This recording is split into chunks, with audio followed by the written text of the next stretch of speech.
welcome to the White House Correspondents' Dinner, the night when Washington celebrates itself. Somebody's got to do it. And welcome to the fourth quarter of my presidency.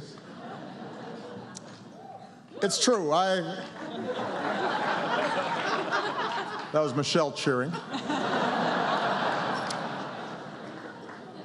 Fact is, I feel more loose and relaxed than ever. Those Joe Biden shoulder massages, they're like magic.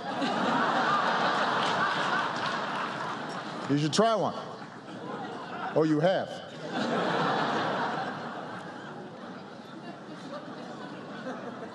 I am determined to make the most of every moment I have left. After the midterm elections, my advisors asked me, Mr. President, do you have a bucket list?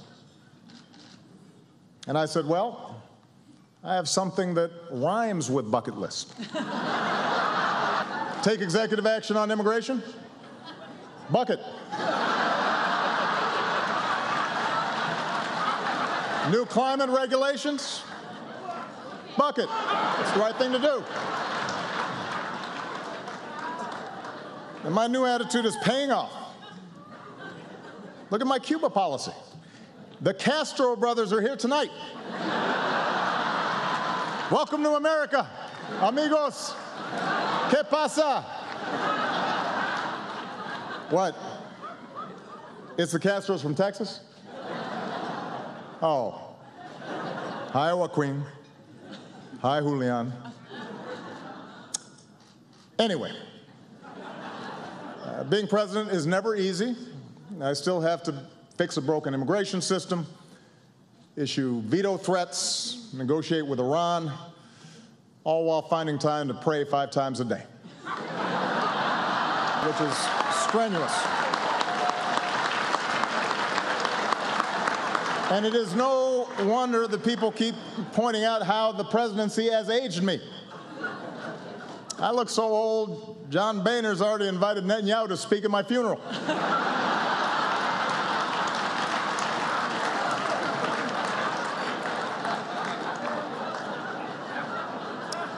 Meanwhile, Michelle hasn't aged a day.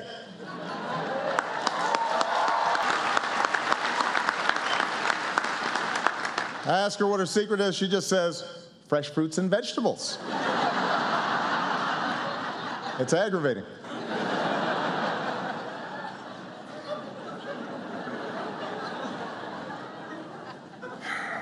Fact is, though, at this point, my legacy is finally beginning to take shape. The economy is getting better. 9 in 10 Americans now have health coverage. Today, thanks to Obamacare, you no longer have to worry about losing your insurance if you lose your job. You're welcome, Senate Democrats. Now, look, it is true I have not managed to make everybody happy. 6 years into my presidency, some people still say I'm arrogant and aloof, condescending. Some people are so dumb. No wonder I don't meet with them. And that's not all people say about me. A few weeks ago, Dick Cheney says he thinks I'm the worst president of his lifetime. Which is interesting because I think Dick Cheney is the worst president of my lifetime. It's quite a coincidence. I mean, everybody's got something to say these days. Mike Huckabee recently said, people shouldn't join our military until a true conservative is elected president. Think about that. It was so outrageous, 47 Ayatollahs wrote us a letter trying to explain to Huckabee how our system works. It gets worse. Just this week, Michelle Bachmann actually predicted that I would bring about the biblical end of days. Now that's a legacy. That's big. I mean, Lincoln, Washington, they didn't do that. But, you know, I just had to put this stuff aside. I've got to stay focused on my job. because for many Americans, this is still a time of deep uncertainty. For example, I have one friend, just a few weeks ago, she was making millions of dollars a year, and she's now living out of a van in Iowa. Meanwhile, back here in our nation's capital, we're always dealing with new challenges. I'm happy to report that the Secret Service, thanks to some excellent reporting by White House correspondents, they're really focusing on some of the issues that have come up, and they finally figured out a foolproof way to keep people off my lawn. There he is. It works. And it's not just fence jumpers. Some of you know a few months ago a drone crash landed out back. That was pretty serious, but don't worry. We've installed a new state-of-the-art security system. You know what?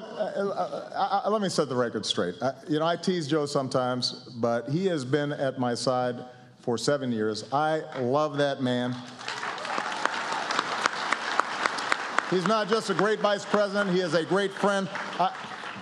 We've gotten so close in some places in Indiana, they won't serve us pizza anymore.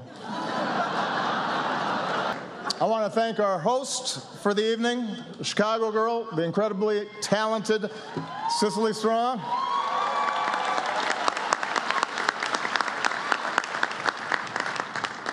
On Saturday Night Live, Cicely impersonates CNN anchor Brooke Baldwin, which is surprising because usually the only people impersonating journalists on CNN are journalists on CNN. ABC is here with some of the stars from their big new comedy, Blackish. It's a great show, but I have to give ABC fair warning. Being Blackish only makes you popular for so long. Trust me. There's a shelf life to that thing.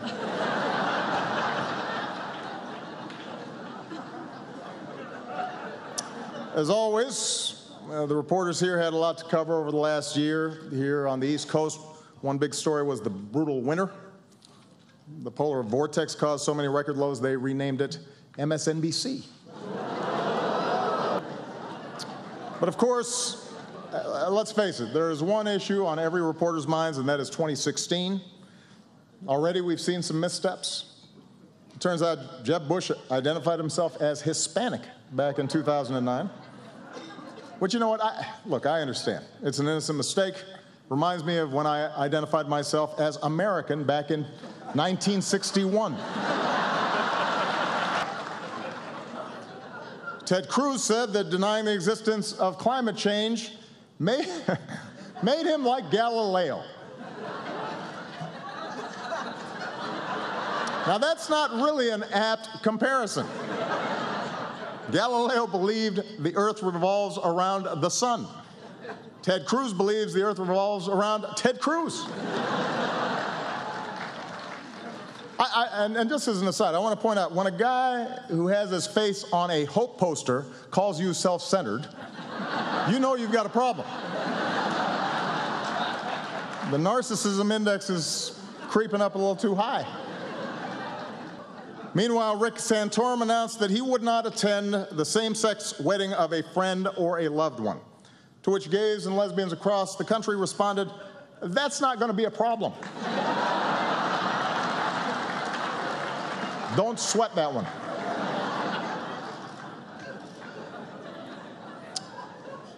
And Donald Trump is here.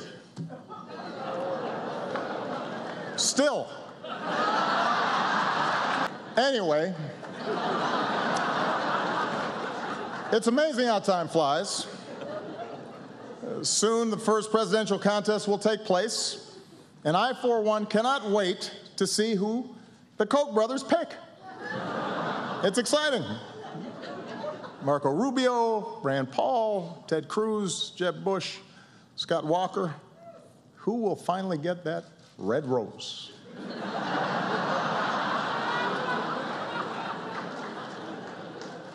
The winner gets a $1 billion war chest. The runner-up gets to be the Bachelor on the next season of The Bachelor. I mean, seriously, $1 billion. from just 2 guys. Is it just me, or does that feel a little excessive? It's almost insulting to the candidates. The Koch brothers think they need to spend $1 billion to get folks to like one of these people. It's got to hurt their feelings a little bit. And look, I know I've raised a lot of money too, but in all fairness, my middle name is Hussein. What's their excuse? The trail hasn't been easy for my fellow Democrats either. As we all know, Hillary's private emails got her in trouble. Frankly, I thought it was going to be her private Instagram account that was going to cause her bigger problems.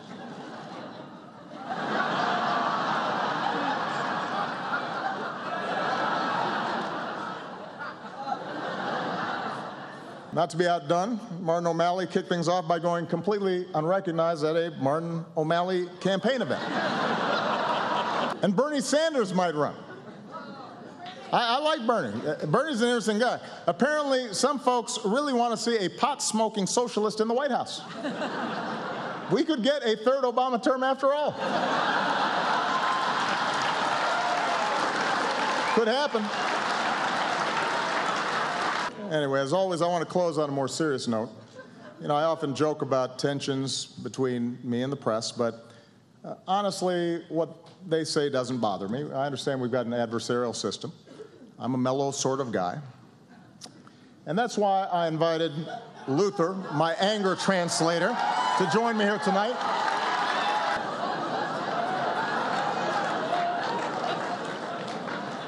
Hold on to your lily white butts. In our fast-changing world, traditions like the White House Correspondents' Dinner are important. I mean, really?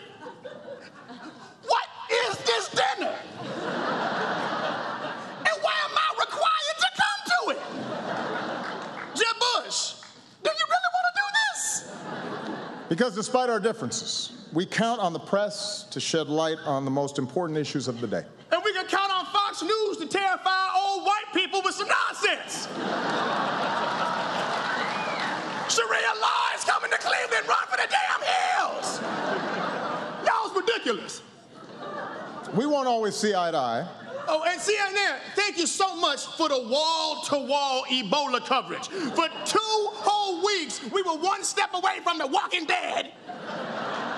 And then y'all got up and just moved on to the next thing.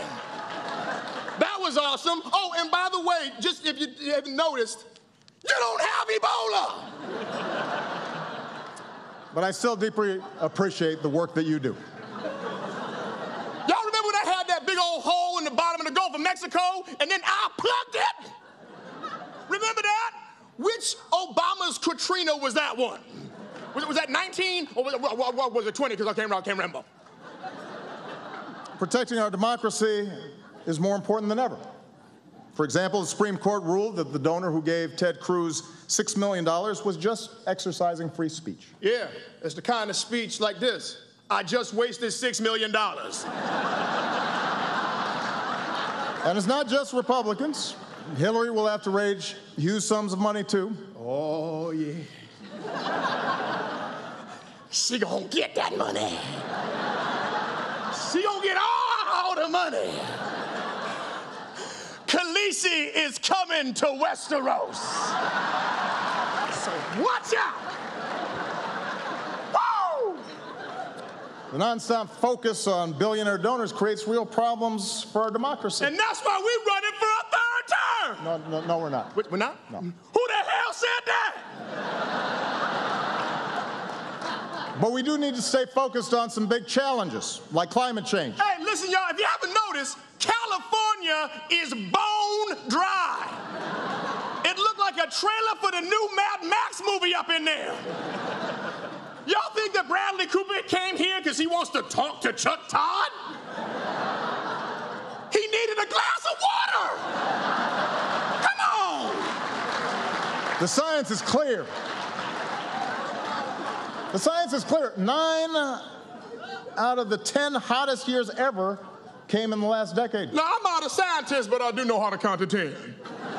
Rising seas, more violent storms. You got mosquitoes, sweaty people on the train stinking it up, It's just nasty. I mean, look at what's happening right now. Every serious scientist says we need to act. The Pentagon says it's a national security risk. Miami floods on a sunny day, and instead of doing anything about it, we've got elected officials throwing snowballs in the Senate. Okay, I think I got it, bro. It is crazy. What about our kids? What kind of stupid, short-sighted, irresponsible bull? Whoa, hey! What? Okay, no, hey.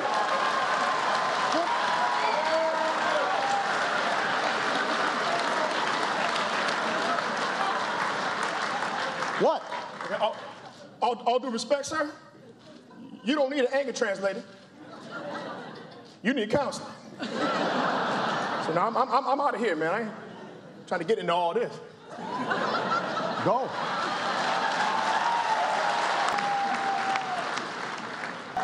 Luther, my anger translator, ladies and gentlemen. Now that I got that off my chest.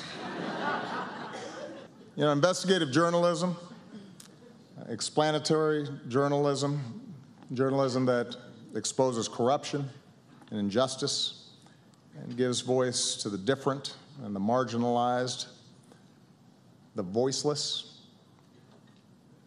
That's power. It's a privilege. It's as important to America's trajectory, to our values, our ideals, than anything that we could do in elected office. We remember journalists we lost over the past year. Journalists like Stephen Sotloff and James Foley, murdered for nothing more than trying to shine a light into some of the world's darkest corners. We remember the journalists unjustly imprisoned around the world, including our own Jason Rezan. For 9 months, Jason has been imprisoned in Tehran for nothing more than writing about the hopes and the fears of the Iranian people, carrying their stories to the readers of the Washington Post in an effort to bridge our common humanity. As was already mentioned, Jason's brother Ali is here tonight, and I have told him personally we will not rest until we bring him home to his family, safe and sound.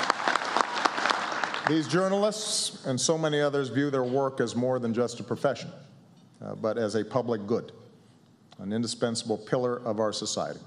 So I want to give a toast to them.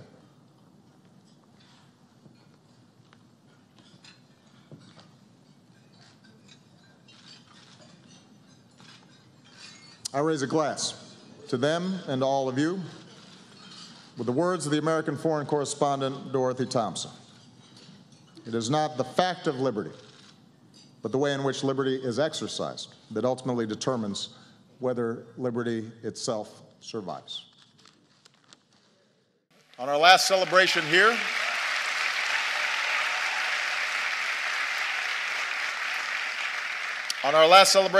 we celebrated the Festival of Lights in Mumbai. We danced with some children. Unfortunately, we were not able to schedule any dancing this visit. Señorita, bude, de show me.